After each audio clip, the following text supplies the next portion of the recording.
غیر ضروری تنقید وہ تلوار ہے جو سب سے پہلے خوبصورت تعلقات کا سر قلم کرتی ہے۔ رویوں کی تکلیف جب روح میں اتر جائے تو الفاظ اس کا مداوا نہیں کر سکتے۔ پہلے ذات دیکھیں گے، رتبہ دیکھیں گے، پھر رنگ قدو وغیرہ دیکھیں گے، پھر کسی بابے سے حساب لگوائیں گے اور آخر میں کہیں گے جوڑیاں تو آسمانوں میں بنتی ہیں۔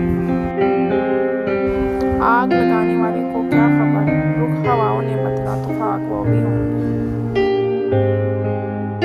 ہم کسی کے دل میں جھانک نہیں سکتے، یہ جان نہیں سکتے کہ کون ہمارے ساتھ کتنا مخلص ہے، لیکن وقت اور رویے جلد ہی یہ احساس دلا دیتے ہیں۔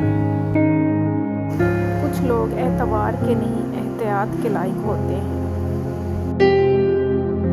علم کا ایک قطرہ جہالت کی سمندر سے بہتر ہے اور عمل کا ایک قطرہ علم کے سمندر سے افضل ہے۔